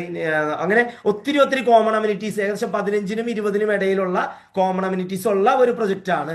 അപ്പോൾ ഇതിന്റെ ഒരു പ്രത്യേകത എന്ന് പറഞ്ഞാൽ 1.5 കോടി രൂപയ്ക്കാണ് ഈ ഒരു കോട്ടേജ് നമ്മൾ ഇപ്പോൾ കൊടുത്തുകൊണ്ടിരിക്കുന്നത്. പക്ഷെ ഇപ്പൊ നമ്മൾ ഓഫർ പ്രൈസിൽ നമ്മൾ കൊടുത്തുകൊണ്ടിരിക്കുന്നത് 1.25-നാണ്. 1,25,00,000 രൂപയ്ക്ക് ഏകദേശം 40 കോടിയോളം രൂപ ഇൻവെസ്റ്റ് ചെയ്തിട്ടുള്ള കോമൺ അമ്യൂണിറ്റീസോട് കൂടിയിട്ടുള്ള ഒരു പ്രൊജക്ട് നമുക്കിവിടെ സ്വന്തമാക്കാൻ സാധിക്കും. ഇതുപോലെ ഒരു 2-3 കേവ് ഉണ്ടാക്കിയിട്ട് ഈ 40 കോടിയുടെ ഇൻവെസ്റ്റ്മെന്റ് നടത്തി അവിടെ കസ്റ്റമറെ ആകർഷിക്കാൻ അല്ലെങ്കിൽ ടൂറിസ്റ്റുകളെ ആകർഷിക്കാൻ ശ്രമിച്ചാൽ നമ്മുടെ ആ ഒരു ഇൻവെസ്റ്റ്മെന്റ് നമുക്ക് റിട്ടേൺ കിട്ടാൻ ഒരു 40-50 വർഷമൊക്കെ എടുക്കും. പക്ഷെ ഇവിടുത്തെ ഒരു പ്രത്യേകത, ഈ ഒരു കേവ് റിസോർട്ടിന്റെ പ്രത്യേകത, നമുക്ക് കേവലം 1.25 കോടി രൂപ വരെ മാത്രമേ നമുക്ക് വരുന്നുള്ളൂ. അപ്പോൾ ആ ഒരു 1.25 കോടി രൂപ വരുന്ന ഒരു കേവ് റിസോർട്ട് പെർ ഡേ 20,000 റുപ്പീസിനാണ് നമ്മളിപ്പോൾ കൊടുത്തുകൊണ്ടിരിക്കുന്നത്. ഒരു ദിവസം 20,000 രൂപയ്ക്ക് കൊടുത്തുകൊണ്ടിരിക്കുന്നു. ബുക്കിംഗ് സ്റ്റാർട്ടായി, ഏകദേശം ഒരു 4,000 ഡേയ്സിന്റെ ബുക്കിംഗ് വന്നു കഴിഞ്ഞു. അപ്പൊ അത്രയും ദിവസം അത്രയും ഫാമിലീസ് ഇവിടെ വന്ന് താമസിക്കാൻ തയ്യാറായി തീരുമാനമെടുത്തു. അവർ 20,000 എമൗണ്ട് ഫുൾ പേയ്മെന്റ് ചെയ്തു എന്നുള്ളതാണ് ഈ ഒരു പ്രൊജക്ടിന്റെ ഹൈലൈറ്റ്. കാരണം അത്രയും മനോഹരമായിട്ടുള്ള പ്രീമിയം റിസോർട്ട് ഇത് കാണുമ്പോൾ തന്നെ ഒരു ദിവസമെങ്കിലും ഫാമിലി ആയിട്ട് ഇവിടെ പോയിട്ട് താമസിക്കണമെന്ന് ആഗ്രഹിക്കാത്തവരായിട്ട് ആരും തന്നെ ഇല്ല എന്നുള്ളതാണ് നമ്മുടെ ഈ ഒരു പ്രൊജക്ടിന്റെ ഹൈലൈറ്റ്. അതോടൊപ്പം തന്നെ വയനാട്ടിൽ നിന്നല്ല, ഇന്ത്യയിൽ തന്നെ എവിടെയും ഇല്ലാത്ത ഏറ്റവും ഇന്നോവേറ്റീവ് ആയിട്ടുള്ള പ്രൊജക്ട്. ഇതുപോലെ വേറൊരിടത്ത് പോയിട്ട് താമസിക്കാമെന്ന് വിചാരിച്ചാൽ ഇതുപോലെ വേറൊരു പ്രൊജക്ട് ഇല്ലാന്നേ. ഇത് ഇവിടെ മാത്രമേ ഉള്ളൂ. എവിടെ? നമ്മുടെ വയനാട് പുൽപ്പള്ളി വടാനക്കവലയിലുള്ള നമുക്ക് പാർക്കാൻ ചന്ദനത്തോപ്പുകളെന്നുള്ള ഈ ഒരു റിസോർട്ട് 5 സെന്റ് ലാൻഡിൽ, അതായത് 10.5 ഏക്കറിലാണ് ഈ ഒരു പ്രോപ്പർട്ടി. 10.5 ഏക്കറിൽ 5 സെന്റ് ലാൻഡുകളാക്കി തിരിച്ചുകൊണ്ട് ഏകദേശം 150ഓളം കേവുകളാണ് നമ്മളിവിടെ ചെയ്തു വെച്ചിരിക്കുന്നത്, അല്ലെങ്കിൽ പണി നടത്തിക്കൊണ്ടിരിക്കുന്നത്. അതിൽ തന്നെ ഏകദേശം ഫസ്റ്റ് ഫേസ് ഏകദേശം 90 കോട്ടേജിന്റെ ആയിരുന്നു ഫസ്റ്റ് ഫേസ്. അത് കംപ്ലീറ്റ് ആയി സെയിലായി. അതിനുശേഷം സെക്കൻഡ് ഫേസ് നമ്മൾ സ്റ്റാർട്ട് ചെയ്തു. അതിലും ഏകദേശം 20ഓളം കോട്ടേജുകളുടെ 25ഓളം കോട്ടേജുകളുടെ സെയിൽസ് കംപ്ലീറ്റ് ആയി. ഇനി കേവലം നിസ്സാരം മാത്രമേ ഉള്ളൂ. 20-25 എണ്ണം കൂടിയിട്ട് മാത്രമേ ഏകദേശം നമുക്ക് സെയിൽ ചെയ്യാനുള്ളൂ എന്നുള്ളതാണ് ഇതിന്റെ മറ്റൊരു പ്രത്യേകത. അപ്പോൾ ഇതില് ഈ ഒരു കോട്ടേജ് 10 ഏക്കറിൽ വരുന്ന ഈ ഒരു പ്രൊജക്ട്, 5 സെന്റ് ലാൻഡിൽ വരുന്ന ഈ ഒരു കേവ്, മനോഹരമായിട്ടുള്ള ഇന്നോവേറ്റീവ് ആയിട്ടുള്ള ഈ ഒരു കേവ് സ്വന്തമാക്കുന്ന ആളുകൾക്ക്, ഇത് വാങ്ങുന്ന ആളുകൾക്ക് 3 തരത്തിലുള്ള വരുമാനമാണ് ഇവിടുന്ന് കിട്ടുക. ഒന്നാമതായിട്ട് നമുക്കറിയാം, ഇത് 20,000 രൂപ വീതം പെർ ഡേ റൂം റെന്റ് പോകുന്ന ഒരു പ്രൊജക്റ്റ് ആണ്. അതായത് മാസം റെന്റൽ ഇൻകം നമുക്ക് അതിലൂടെ ലഭിക്കുന്നു. അടുത്തതാണ് നമുക്ക് പറയുകയാണെങ്കിൽ 16 ചന്ദനമരങ്ങൾ ഇതിന്റെ ചുറ്റിനും പ്ലാന്റ് ചെയ്യുന്നുണ്ട്. നമുക്കറിയാം ഏറ്റവും കൂടുതൽ മരങ്ങളെ സംബന്ധിച്ചിടത്തോളം ഡിമാൻഡുള്ള വില കിട്ടുന്ന മരം കൂടിയിട്ടാണ് ചന്ദനമരം. 10 മുതൽ 15 വർഷം കൊണ്ട് കൾട്ടിവേഷൻ മുറിക്കുമ്പോൾ അതിലൂടെ കൾട്ടിവേഷൻ ഇൻകവും ലാൻഡ് ഓണർ ആരാണോ അവർക്കാണ് അത് കിട്ടുക. അടുത്താണ് ലാൻഡ് അപ്രിസിയേഷൻ. നമുക്കറിയാം ഭൂമിയുടെ വില അത് കൂടിക്കൊണ്ടേയിരിക്കുകയാണ്. ഒരിക്കലും ലാൻഡിന്റെ വില താഴേക്ക് പോകുന്നില്ല, അല്ലെ? ഭൂമിയുടെ വില കൂടിക്കൊണ്ടിരിക്കുകയാണ്. കാരണം കഴിഞ്ഞ 2ാം ലോക മഹായുദ്ധത്തിന് ശേഷം ഒരിക്കലും വില താഴാത്ത ഒന്നാണ് ഭൂമി. അതിന്റെ കണക്ക് ശരിയായ രീതിയിൽ നമ്മൾ പഠിക്കുകയാണെങ്കിൽ നമുക്ക് റിയൽ എസ്റ്റേറ്റ് കണക്കുകളാണ്. 10 ലക്ഷം ഏക്കർ വരെ മാത്രമേ ഇനി കേരളത്തിൽ ഭൂമി കൊടുക്കാനുള്ളൂ, വിൽക്കാനുള്ളൂ, കൈമാറ്റം ചെയ്യാനുള്ളൂ. നമുക്കറിയാം ഒത്തിരി പ്രൊജക്ടുകളാണ് വരുന്നത്. ഗവൺമെന്റ് പ്രൊജക്ട് ആയിക്കോട്ടെ, നമ്മളുടെ വീടുകളായിക്കോട്ടെ, ബിൽഡിങ്ങുകളായിക്കോട്ടെ, എല്ലാം ഇങ്ങനെ വികസിച്ചുകൊണ്ടിരിക്കുകയാണ് നമ്മുടെ നാട്. അപ്പോൾ അതിവേഗം കുതിച്ചുകൊണ്ടിരിക്കുന്ന ഈ ഒരു നാട്ടിൽ ഇനി 10 ലക്ഷം ഏക്കറിൽ താഴെ ഇനി വിൽക്കാനും കൈമാറ്റം ചെയ്യാനുള്ളൂ എന്നുള്ളത് അതൊരു ഒരു വലിയൊരു വിപ്ലവം തന്നെയാണ് കാണിക്കുന്നത്. കാരണം നമുക്കറിയാം കഴിഞ്ഞ ബാംഗ്ലൂരൊക്കെ കുറച്ച് വർഷങ്ങൾക്കൊക്കെ മുമ്പ് അവിടെ ഏക്കർ കണക്കിന് സ്ഥലം വിറ്റിരുന്ന സ്ഥലങ്ങള് പതുക്കെ അത് സെന്റിലേക്കും ഇപ്പൊ അത് സ്ക്വയർ ഫീറ്റിലേക്കും മാറി, അല്ലെ? ഇനി UP ബോംബെ ഒക്കെ സ്ക്വയർ ഫീറ്റിലേക്ക് മാറി, കൊച്ചിയിലൊക്കെ സ്ക്വയർ ഫീറ്റിലേക്ക് വന്നുകൊണ്ടിരിക്കുക. അതായത് ഭൂമിയുടെ വില ഇങ്ങനെ കൂടിക്കൊണ്ടിരിക്കുകയാണ്. അത് തൊട്ടടുത്തുള്ള പ്രദേശങ്ങളിലേക്ക് ഇങ്ങനെ ബാധിച്ച് എല്ലാ സ്ഥലങ്ങളിലും ഭൂമിയുടെ വില ഡിമാൻഡ് കൂടി വന്നുകൊണ്ടിരിക്കുന്നു. ഒന്നും കൂടി ചിന്തിക്കുക, ഈ ഭൂമിയുടെ വില കൂടാനുള്ള കാരണം നമ്മളൊക്കെ തന്നെയല്ലേ? ഒരു കാര്യം കൂടി നമ്മളൊക്കെ അറിയാം. നമ്മൾ പണ്ട് കാലത്ത് പഠിച്ചുകൊണ്ടിരുന്ന സമയത്ത് ലോകത്തിലെ ഏറ്റവും കൂടുതൽ ജനസംഖ്യയുള്ള രാജ്യം നമ്മൾ പഠിച്ചത് ഏതാ? നമ്മൾ ഉത്തരം എഴുതി, അല്ലെ? ചൈന ഒരുമിച്ച് എഴുതി. പക്ഷെ ഇന്ന് നമ്മുടെ മക്കൾ സ്കൂളിൽ പോകുമ്പോൾ അവര് പറയും, അല്ലെങ്കിൽ അവരോട് ചോദിച്ചാൽ അവർ പറയും എന്താണ്? ലോകത്തിലെ ഏറ്റവും കൂടുതൽ ജനസംഖ്യയുള്ള രാജ്യം അത് ഇന്ത്യയായി. ആ കപ്പ് നമ്മളടിച്ചു മക്കളെ, നമ്മളടിച്ചു, അല്ലെ? അക്കാര്യത്തിൽ നമ്മൾ ഈ ഇരിക്കുന്ന എല്ലാവർക്കും അതില് ബന്ധമുണ്ട്, അല്ലെ? എല്ലാവരും കഴിവ് കളിച്ച ആളുകളാണ്. ഓക്കെ, അപ്പോ നമ്മൾ ആ ഒരു ഡിമാൻഡ് കൂടുന്ന ആ ഒരു റിയൽ എസ്റ്റേറ്റ് മേഖലയിലാണ് നമ്മളിപ്പോൾ ഉള്ളത്. അതും ഏറ്റവും കൂടുതൽ ഡിമാൻഡ് കൂടിക്കൊണ്ടിരിക്കുന്ന ടൂറിസം മേഖലയിലാണ് നമ്മളിപ്പോൾ സംസാരിച്ചുകൊണ്ടിരിക്കുന്നത്. അപ്പോൾ ഈ ഒരു പ്രൊജക്ട് സ്വന്തമാക്കാൻ ആഗ്രഹിക്കാത്തവരായിട്ട് ആരും ഉണ്ടാവില്ല. അതായത് 1,25,00,000 രൂപ കൊടുത്തു വാങ്ങുന്ന ഒത്തിരി ആളുകളുണ്ട്. അത് 10 കോട്ടേജ് ഒരുമിച്ച് വാങ്ങിയ ആളുകളൊക്കെ ഉണ്ട്. ജസ്പേഡിനെ സംബന്ധിച്ചിടത്തോളം ജസ്പേഡ് ചെയ്യുന്നത് എല്ലാ ആളുകളെയും, സമൂഹത്തിലുള്ള എല്ലാ ആളുകളെയും ഒരു കൊടക്കീഴിൽ ഒരുമിച്ച് നിർത്താൻ പറ്റുന്ന പ്രൊജക്ടുകളാണ് ജസ്പേഡ് ഹാൻഡിൽ ചെയ്യുന്നത്. പണമുള്ളവരായിക്കോട്ടെ, പണമില്ലാത്തവരായിക്കോട്ടെ, കുറച്ച് പണമുള്ളവരായിക്കോട്ടെ, കൂടുതൽ പണമുള്ളവരായിക്കോട്ടെ, എല്ലാവർക്കും ജസ്പേഡിൽ ഒരുപോലെ അവസരങ്ങൾ ഉണ്ട് എന്നുള്ളതാണ് പ്രത്യേകത. പണമുള്ള ആളുകൾക്ക് വേണ്ടി മാത്രമുള്ള കമ്പനിയല്ല. അതാണ് ജസ്പേഡിന്റെ പ്രത്യേകത. അപ്പോ ഇവിടെ ഏതൊരു സാധാരണക്കാർക്കും ജസ്പേഡിന്റെ ഭാഗമാകാം. അപ്പൊ 1,25,00,000 രൂപ ഉള്ള ഒരാളെ സംബന്ധിച്ചിടത്തോളം അവര് ഒരു കോട്ടേജ് സ്വന്തമാക്കിയാൽ ഒരു മാസത്തിൽ നമുക്കറിയാം 30 ദിവസമുണ്ട്. ആ 30 ദിവസവും റെന്റിന് പോകുന്ന സീസൺ ടൈം ഒക്കെ ഉണ്ട്. നമുക്കറിയാം ഫുൾ ഡേ റൺ ചെയ്യുന്ന. കഴിഞ്ഞ ദിവസം റിയാസാറിന്റെ ഒരു ഇന്റർവ്യൂ ഉണ്ടായിരുന്നു. വയനാട് പ്രീമിയം റിസോർട്ടുകളെല്ലാം ഫുള്ളാണ്. പല സമയത്ത് നോക്കുകയാണെങ്കിൽ അങ്ങനെ ഫുള്ളാണ്. കാരണം എന്താ? ബാംഗ്ലൂരിലുള്ള IT പ്രൊഫഷണൽസ് ആയിട്ടുള്ള ആളുകൾ, ഫോറിനേഴ്സ്, പല സ്ഥലങ്ങളിലുള്ള ആളുകൾ ഇപ്പോൾ വയനാടാണ് കൂടുതൽ കോൺസെൻട്രേറ്റ് ചെയ്യുക. വയനാട് ടൂറിസം ഇങ്ങനെ അടിച്ചു കയറിക്കൊണ്ടിരിക്കുക. ഇനി തുരങ്കപാത വരാൻ പോകുന്നു, മിനി എയർപോർട്ടിനെ കുറിച്ചുള്ള ചർച്ചകൾ നടക്കാൻ പോകുന്നു, വീണ്ടും കുതിച്ചു വരാൻ പോകുന്ന ഒരു ഏരിയയാണ് വയനാട് എന്നുള്ളത് സൂചിപ്പിക്കേണ്ടായിരുന്നു. പക്ഷേ വയനാട് ഒരൊറ്റ നല്ല പ്രീമിയം ഇന്നോവേറ്റീവ് പ്രൊജക്ടുകൾ ഇല്ല എന്ന് അദ്ദേഹം സൂചിപ്പിച്ചു. ഇവിടെ നമ്മുടെ പ്രൊജക്ട് കണ്ടപ്പോൾ തന്നെ നമുക്ക് മനസ്സിലായി, പ്രീമിയം ആണ്, ഇന്നോവേറ്റീവ് ആണ്, അല്ലെ? മറ്റെവിടെയും ഇല്ലാത്ത വളരെ ഇന്നോവേറ്റീവ് ആയിട്ടുള്ള ഒരു പ്രൊജക്റ്റ് ആണ്. 150 കോട്ടേജിനകത്ത് 150 പൂളുള്ള ഒരു പ്രൊജക്ട് ഇവിടെ ഇന്ത്യയിലെങ്ങും കാണാനില്ല. ഓക്കെ, അപ്പോൾ ഇത്തരത്തിൽ പ്രീമിയം ആയിട്ടുള്ള ഇത്രയും കോമൺ അമ്യൂണിറ്റീസോട് കൂടിയിട്ടുള്ള ഒരു പ്രൊജക്ട് സ്വന്തമാക്കിയാൽ ഒരു 30 ദിവസം റെന്റിന് പോകുന്ന മാസമാണെങ്കിൽ പോലും 6 ലക്ഷം രൂപ മാക്സിമം ഇന്നത്തെ റേറ്റ് പ്രകാരം 20,000 രൂപ വെച്ചിട്ട് നോക്കിയാൽ കൂടുമല്ലോ, ഒരേപോലെ എപ്പോഴും പോകില്ല അല്ലെ? ഇപ്പോഴത്തെ റേറ്റ് വെച്ച് നോക്കിയാൽ പോലും 6 ലക്ഷം രൂപ റവന്യൂ. ഇനി വേണ്ട, ഒരു 25 ദിവസം പോയാലും 5 ലക്ഷം രൂപ റവന്യൂ, 20 ദിവസം പോയാലും 4 ലക്ഷം രൂപ റവന്യൂ പ്രതീക്ഷിക്കാൻ പറ്റുന്ന പ്രൊജക്റ്റാ. 10 ദിവസം പോയാലോ 2 ലക്ഷം രൂപ റവന്യൂ പ്രതീക്ഷിക്കാൻ പറ്റുന്ന പ്രൊജക്റ്റാ. അപ്പൊ ഇതിനിടയിൽ ഒരു 15 ദിവസം, 15 ദിവസത്തെ കണക്കൊന്ന് കൂട്ടി നോക്കിയേ. 15 ദിവസം പോയാലും 3 ലക്ഷം രൂപ പ്രതിമാസം വരുമാനം പ്രതീക്ഷിക്കാൻ പറ്റുന്ന ഒരു പ്രൊജക്റ്റാണ് നമുക്ക് വാർക്കാൻ ചന്ദനത്തോപ്പുകൾ എന്നുള്ള ഈ ഒരു റിസോർട്ട്. ഒന്ന് ആലോചിച്ച് നോക്കിയേ. ടൂറിസം മേഖലയിലൊക്കെ നമുക്കറിയാം 15-20 ദിവസമാണ് ആവറേജ് കണക്ക് നമ്മൾ പറയുക. ഇവിടെ 450-500 പേരടങ്ങുന്ന മാർക്കറ്റിംഗ് ടീമുകളുള്ള ഒരു പ്രൊജക്ട്. ഓക്കെ, മാർക്കറ്റിംഗ് ടീമുകൾ, ഇത്രയധികം മാർക്കറ്റിംഗ് ടീമുകൾ ഇതിന്റെ അക്കോമഡേഷൻ പാസ് സെയിൽ ചെയ്തുകൊണ്ടിരിക്കുന്നു. ഇവിടെ നമുക്ക് 365 ദിവസം പോകുന്നതിന് വേണ്ടിയിട്ടാണ് നമ്മൾ ഇവിടെ ടാസ്കും ടാർഗറ്റ് എല്ലാം കൊടുത്തുകൊണ്ട് സെയിൽസ് ആൻഡ് മാർക്കറ്റിംഗ് ടീമുകളെ ശക്തമാക്കി സജ്ജരാക്കിക്കൊണ്ടിരിക്കുന്നത്.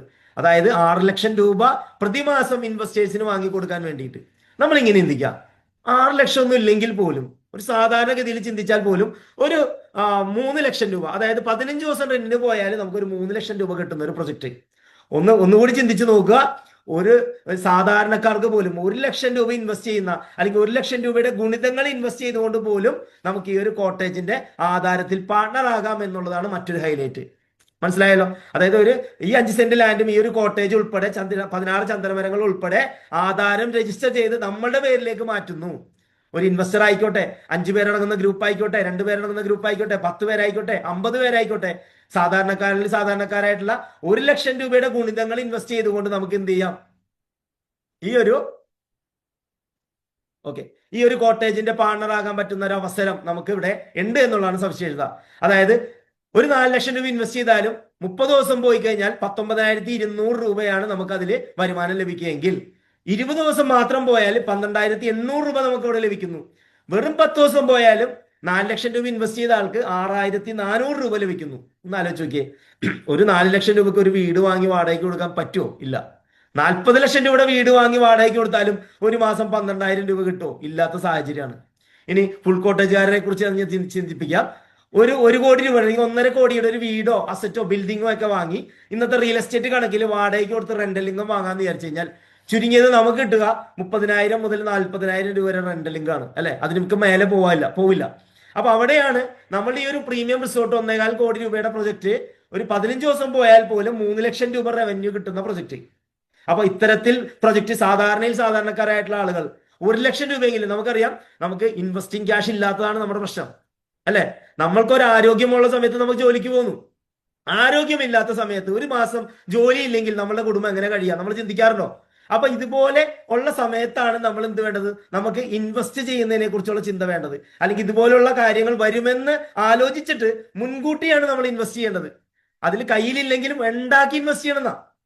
എല്ലാം ആയിട്ട് ചെയ്യാന്ന് വിചാരിക്കുമ്പോൾ ഒന്നും ആകാൻ പോണില്ല.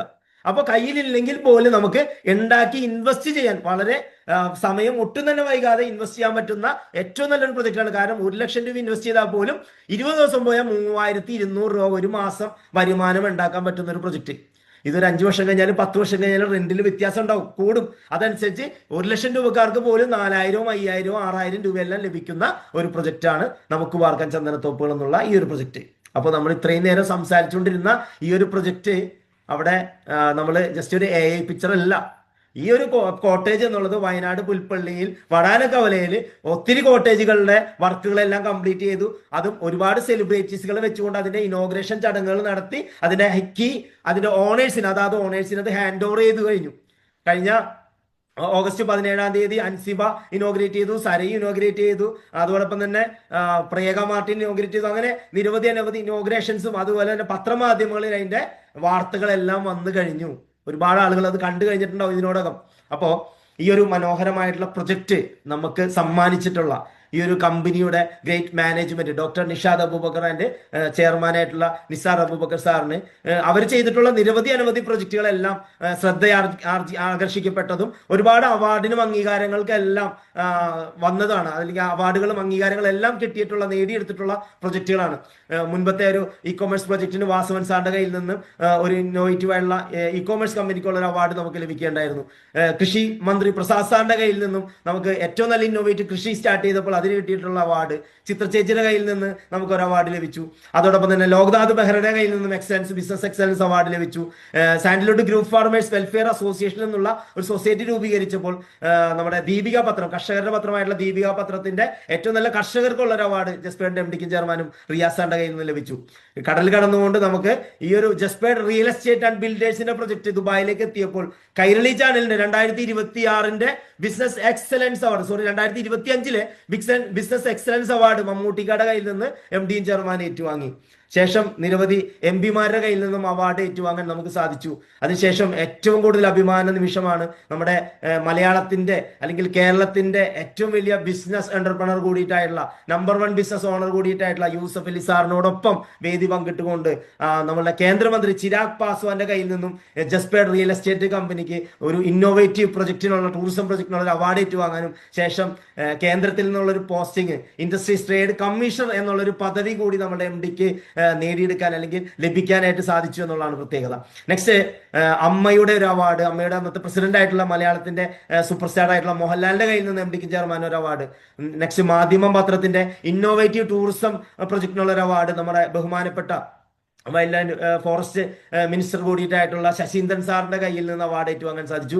നെക്സ്റ്റ് എം പി രാജേഷ് സാറിന്റെ കയ്യിൽ നിന്ന് നമുക്ക് ഒരു അവാർഡ് ഏറ്റുവാങ്ങാൻ സാധിച്ചു. ആരോഗ്യ മന്ത്രി വീണ ജോർജിന്റെ കയ്യിൽ നിന്ന് അവാർഡ് ഏറ്റുവാങ്ങാൻ സാധിച്ചു. കൽപ്പറ്റ MLA സിദ്ദിഖ് സാർ ഇന്നത്തെ മന്ത്രി കൂടിയിട്ടായിട്ടുള്ള അദ്ദേഹത്തിന്റെ കയ്യിൽ നിന്നും മാതൃഭൂമിയുടെ ഒരു business excellence award innovative tourism പ്രൊജക്ടിനുള്ള ഒരു അവാർഡ് ഏറ്റുവാങ്ങാൻ സാധിച്ചു.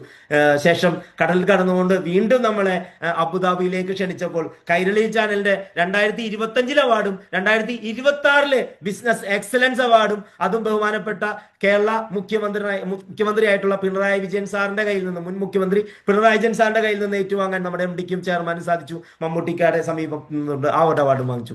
നെക്സ്റ്റ് ആണ് റിപ്പോർട്ടർ ചാനലിന്റെ ഒരു അവാർഡും അതും കേരളത്തിന്റെ എല്ലാവരും കയറി ചെല്ലാൻ ആഗ്രഹിക്കുന്ന നിയമസഭയിൽ വെച്ചുകൊണ്ട് തന്നെ നിയമസഭയുടെ സ്പീക്കർ കാവലാളായിട്ടുള്ള സ്പീക്കറുടെ കയ്യിൽ നിന്നും മുൻ സ്പീക്കറായിട്ടുള്ള ഷംസീർ സാറിന്റെ കയ്യിൽ നിന്നും ഒരു അവാർഡ് ഏറ്റുവാങ്ങാൻ ജസ്പേഡിന്റെ എം ഡിക്കും ചെയർമാനും സാധിച്ചു. ഇത്രയേറെ ഇന്നോവേറ്റീവ് പ്രൊജക്റ്റുകൾ എല്ലാം കൊണ്ടുവന്നുകൊണ്ട് ലോകത്തേക്ക് അത് അറിയിച്ചുകൊണ്ടും കൈകാര്യം ചെയ്തുകൊണ്ടും ഒരുപാട് ആളുകളെ അതും സാധാരണക്കാരെ പോലും അസാധാരണക്കാരാക്കിക്കൊണ്ട് മുന്നോട്ട് പോകുന്ന ഒരു ഗ്രേറ്റ് വിഷണറീസ് ആയിട്ടുള്ള മാനേജ്മെന്റിന്റെ ഗ്രേറ്റ് ആയിട്ടുള്ള ഇന്നോവേറ്റീവ് ആയിട്ടുള്ള പ്രൊജക്റ്റാണ് നമ്മളിപ്പോൾ കേട്ടത്. കഴിഞ്ഞില്ല, ഒത്തിരി പ്രൊജക്റ്റുകൾ ഇനിയും വരാനുണ്ട്. ഇനി നമ്മുടെ ഒരു ഇന്റഗ്രേറ്റഡ് ഫാമിംഗ് വയനാട് നമ്മൾ സ്റ്റാർട്ട് ചെയ്തിട്ടുണ്ട്. അതിനെക്കുറിച്ചുള്ള കാര്യങ്ങളെല്ലാം നമുക്ക് ഡീറ്റെയിൽ ആയിട്ട് സംസാരിക്കാം. ഏകദേശം ഒരു 12 ഏക്കറിൽ ആരംഭിച്ച 100 CR ഒരു പ്രൊജക്റ്റാണ്. 60ഓളം കോട്ടേജുകളും ഓർഗാനിക് ആയിട്ടുള്ള എല്ലാ ടൈപ്പിലുള്ള ഫ്രൂട്ട്സും വെജിറ്റബിൾസും കൗ ഫാമും അതോടൊപ്പം തന്നെ പാൽട്രി ഫാം എല്ലാം കൂടിയുള്ള ഒരു മിക്സഡ് ആയിട്ടുള്ള ഓർഗാനിക് ഫാം നമ്മൾ സ്റ്റാർട്ട് ചെയ്യുന്നു. അതോടൊപ്പം തന്നെ കാലിക്കറ്റ് നമ്മൾ 2 ടവറിലായിട്ട് പ്രീമിയം അപ്പാർട്ട്മെന്റ്സ് നമ്മൾ സ്റ്റാർട്ട് ചെയ്യുന്നു ജസ്പേഡിന്റെ. അതോടൊപ്പം തന്നെ എറണാകുളത്ത് നമ്മൾ നെടുമ്പാശ്ശേരി എയർപോർട്ടിന്റെ സമീപം തന്നെ 26 ഏക്കറിൽ നമ്മൾ ഒരു പ്രീമിയം 100ഓളം വില്ല അതോടൊപ്പം തന്നെ premium old age home 5 star റിസോർട്ടുകൾ ഒരു ടൗൺഷിപ്പ് പോലും നമ്മൾ അതിനകത്ത് സ്റ്റാർട്ട് ചെയ്യുന്നു. നമ്മുടെ കാക്കനാട് നമുക്ക് ബിസിനസ് കം സ്പോർട്സ് സ്കൂൾ എന്നുള്ള രീതിയിൽ തന്നെ ഒരു പുതിയൊരു ഇന്നോവേറ്റീവ് പ്രൊജക്ട് കുട്ടികളെ ജോലിക്കാരാക്കി മാറ്റുന്ന മാതാപിതാക്കൾക്കും ടീച്ചേഴ്സിനോടും ഒരു സുല്ല് പറഞ്ഞുകൊണ്ട് നമ്മൾ അങ്ങനെ പറയല്ലോ, ഒരു സുല്ല് ഒന്ന് നിൽക്കുക, ഇവിടെ നമ്മളുടെ തലയൊന്ന് തിരിക്കാൻ വേണ്ടി ഒന്ന് തിരിച്ച് ഇത്രയും നാൾ നമ്മൾ ഇങ്ങോട്ടായിരിക്കും നോക്കി കാണുക, നമ്മളുടെ വിഷൻ ഒന്ന് മാറ്റി ഈ ഒരു സൈഡിലേക്ക് വിഷൻ മാറ്റി ചിന്തിപ്പിച്ചുകൊണ്ട് കുട്ടികളെ സംരംഭകരാക്കി മാറ്റൂ. കാരണം ഇവിടെ വിജയിച്ചു വരുന്നവര് സാലറിക്ക് പണിയെടുക്കുന്ന ആളുകളല്ല, സംരംഭകരാണ്, ബിസിനസ് ഓണേഴ്സ് ആണ്. അതുകൊണ്ട് കുട്ടികളെ ബിസിനസ് ബിസിനസ് ഓണേഴ്സ് ആക്കി മാറ്റുന്നതിന് വേണ്ടി ട്രെയിനിങ്ങും സപ്പോർട്ടും എല്ലാം നൽകുന്ന ഒരു CBSE സിലബസ് കൂടി നൽകുന്ന ഒരു ഇന്റർനാഷണൽ സ്പോർട്സ് ബിസിനസ് സ്കൂൾ നമ്മളിവിടെ ആരംഭിക്കുന്നുണ്ട് എന്നുള്ളതാണ് ഹൈലൈറ്റ്. നെക്സ്റ്റ്, ഏറ്റവും ഇന്നോവേറ്റീവ് ആയിട്ടുള്ള മറ്റൊരു പ്രൊജക്ട് കൂടി നമ്മൾ ഏറ്റെടുക്കുന്നു എന്നുള്ളതാണ്. കേന്ദ്ര സർക്കാരിന്റെ കീഴിൽ പ്രവർത്തിക്കുന്ന CSIR-ന്റെ ഒരു innovation, bio medical waste management. Hospital മാലിന്യങ്ങളെ നിമിഷ നേരം കൊണ്ട് മണ്ണാക്കി മാറ്റി ആ മണ്ണിനെ കൃഷിയിടങ്ങളിലേക്ക് ഉപയോഗിക്കുന്ന ഫലഭൂയിഷ്ടമായിട്ടുള്ള മണ്ണാക്കി മാറ്റുന്ന ഒരു മിഷണറീസ് നമ്മളുടെ കമ്പനി സ്റ്റാർട്ട് ചെയ്യുന്നു. അതും 34ഓളം പേറ്റന്റുകളോടുകൂടി 20 വർഷത്തേക്ക് നമ്മുടെ കമ്പനിക്ക് അത് കിട്ടിയിട്ടുണ്ട്. ഇനി ആ ഒരു പ്രൊജക്ട് കേരളത്തിൽ തുടങ്ങാൻ പോകുന്നത്, കേരളത്തിൽ മാർക്കറ്റ് ചെയ്യുന്നതും ഹോസ്പിറ്റലിലേക്ക് എത്തിക്കുന്നതും ജസ്പേഡ് എന്ന് പറയുന്ന നമ്മുടെ കമ്പനിയാണ്. അത് ഇന്ത്യയിലെ പല ഹോസ്പിറ്റലിലേക്ക് എത്തിക്കാൻ പോകുന്നതും ജസ്പേഡ് എന്ന് പറയുന്ന ഒരു കമ്പനിയാണ്. വേൾഡിൽ ചൈനയും സൗത്ത് ആഫ്രിക്ക ഒഴികെ ബാക്കി എല്ലാ രാജ്യങ്ങളിലേക്ക് കയറ്റി അയക്കാൻ പോകുന്നതും ജസ്പേഡ് എന്ന് പറയുന്ന ഈ ഒരു ഇന്നോവേറ്റീവ് കമ്പനിയാണ്, ഈ ഒരു മാനേജ്മെന്റ് ആണ്, നമ്മളെല്ലാവരുമാണ്. അപ്പൊ ഈ ഒരു പ്രൊജക്ടിന്റെ ഭാഗമാകാൻ താല്പര്യമുള്ള ആളുകൾ ഇന്ന് നിങ്ങളെ ആരാണോ ഈ ഒരു പ്രൊജക്ടിലേക്ക് ഇൻവൈറ്റ് ചെയ്തത്, ഈ ഒരു ഇത്രയും സമയം നമ്മളെ നോക്കി കാണാനും അല്ലെങ്കിൽ ഒരു പ്രൊജക്ടിനെ കുറിച്ച് പഠിക്കാനും അനുവദിച്ചത് ഒരു ദൈവതുല്യരായി കണ്ടുകൊണ്ട് ഇന്ന് തന്നെ ഈ ഒരു പ്രോഗ്രാം കഴിഞ്ഞതിന് ശേഷം അവരെ ഒന്ന് കോൾ ചെയ്യുക, ഞാനും ഉണ്ട് നിങ്ങളുടെ കൂടെ ഈ ഒരു കമ്മ്യൂണിറ്റിയുടെ ഭാഗമാകാൻ എന്ന് പറഞ്ഞുകൊണ്ട് അസോസിയേറ്റ് ചെയ്യുക. Thank you so much. Wish you all the best all. Thank you Jayashree and Naurin. Yes, thank you sir, thank you so much. വളരെ പെർഫെക്റ്റ് ആയിട്ട് അല്ലെ, വളരെ നല്ല രീതിയിൽ ഏതൊരു ആളുകൾക്കും വ്യക്തമായിട്ട് മനസ്സിലാകുന്ന രീതിയിൽ നമ്മുടെ പ്രൊജക്ട് നമ്മളിവിടെ അവതരിപ്പിക്കേണ്ടായി. Thank you Anees sir, thank you so much. Yes, okay. അപ്പോ നമ്മുടെ ഒരു പ്രോജക്റ്റ് ജസ്പീഡ് നിങ്ങൾക്ക് എല്ലാവർക്കും ആയിട്ട് ഒരുക്കി വെച്ച് ഈ ഒരു ഓപ്പർച്യൂണിറ്റി, ഒരു ബിഗ് ഓപ്പർച്യൂണിറ്റി നമ്മൾ കണ്ടരെ. അപ്പൊ ഇത് കേൾക്കുമ്പോൾ പുതിയ മെമ്പേഴ്സ് ആയിട്ടുള്ള ഒരുപാട് പേര് ചിന്തിക്കുന്നുണ്ടായിരിക്കും, ഇത് ആക്ച്വലി ജസ്പീഡ് ഇന്റർനാഷണലിന്റെ ബുദ്ധിയിൽ മാത്രം ഉദിച്ച ഒരു പ്രോജക്റ്റ് ആണോ? ഇത് സക്സസ്ഫുള്ളി ഓൾറെഡി റൺ ആകുന്ന ഒരു പ്രോജക്റ്റ് ആണോ? ഇത് ഓൾറെഡി പ്രാക്ടിക്കൽ ആക്കിയ ഒരു പ്രോജക്റ്റ് ആണോ എന്ന ഒരുപാട് ക്വസ്റ്റ്യൻസ് ഇത് ആദ്യമായി കേൾക്കുന്നവരുടെ മൈൻഡിൽ ഉണ്ടാകും അല്ലെ. അപ്പോ നിങ്ങളുടെ ആ ഒരു ക്വസ്റ്റ്യൻസ്, നിങ്ങളുടെ മനസ്സിൽ ഇപ്പോൾ ഓടിക്കൊണ്ടിരിക്കുന്ന ആ ക്വസ്റ്റ്യൻസ് ഒന്ന് നിങ്ങൾക്ക് ക്ലിയർ ചെയ്ത് തരാൻ വേണ്ടിയിട്ട് നമ്മുടെ ഈ കോട്ടേജസ് നമ്മൾ ഇപ്പൊ ഇൻട്രൊഡ്യൂസ് ചെയ്ത നമുക്ക് പറക്കാൻ ചന്ദനത്തോപ്പുകൾ എന്നുള്ള ഈ റിസോർട്ട് ഓൺ ചെയ്ത് ഇന്നിപ്പോ ഹാപ്പി ആയിട്ട് അവരുടെ ലൈഫ് സെറ്റിലാക്കിയ, അവരുടെ ഫ്യൂച്ചർ സെറ്റിലാക്കിയ, ഫ്യൂച്ചറിൽ ഒരു ഇൻകം ജനറേറ്റിംഗ് അസറ്റ് ക്രിയേറ്റ് ചെയ്തു ഇന്ന് ഹാപ്പി ആയിട്ടിരിക്കുന്ന കുറച്ച് ആൾക്കാരെ നമുക്കൊന്ന് പരിചയപ്പെടുത്തി കൊടുത്താലോ ജയശ്രീ മാം?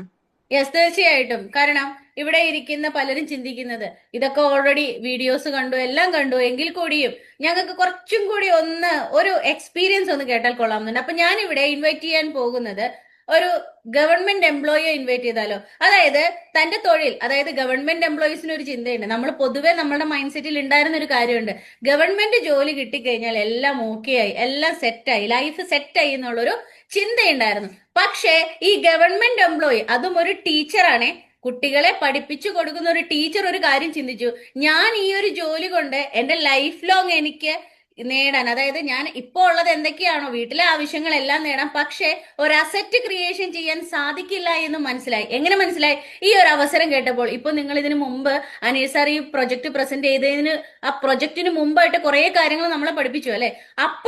അത് കേട്ടപ്പോഴാണ് ടീച്ചർക്ക് മനസ്സിലായത്, ഞാൻ ഇങ്ങനെ ഇരുന്നിട്ട് കാര്യമില്ല, ഈ ജോലിയെ മാത്രം ഡിപ്പെൻഡ് ചെയ്തിട്ട് കാര്യമില്ല, എനിക്കും എന്റെ ലൈഫിൽ എനിക്കൊരു അസറ്റ് ക്രിയേറ്റ് ചെയ്യണം. കാരണം ആ പെൻഷൻ കഴിഞ്ഞു കഴിഞ്ഞാൽ എനിക്ക് ഉണ്ടാകാൻ പോകുന്ന ആവശ്യങ്ങൾ ആര് നിറവേറ്റും? ഇത് തിരിച്ചറിഞ്ഞുകൊണ്ട് കൃത്യമായ അവസരം ഇത് കിട്ടിയപ്പോൾ അതിനെ ഉപയോഗിച്ചുകൊണ്ട് ഇപ്പോ ഈ ഒരു ഇത്രയും നേരം നമ്മൾ കേട്ട നമുക്ക് പാർക്കാൻ ചന്ദനത്തോപ്പുകൾ എന്ന് പറയുന്ന ഒരു കോട്ടേജിന്റെ ഓണർ ആയിട്ടുള്ള ഒരു ഗവൺമെന്റ് എംപ്ലോയി ആയിട്ടുള്ള ഒരു ടീച്ചറിനെയാണ് ഞാൻ വെൽക്കം ചെയ്യുന്നത്. വളരെയേറെ സ്നേഹത്തോടു കൂടി ഞാൻ ഇൻവൈറ്റ് ചെയ്യുന്നു missus Shahina Rafi, assistant general manager Jaspade international. Please welcome ma'am. Okay, thank you, Jayashree, and thank you, Naureen.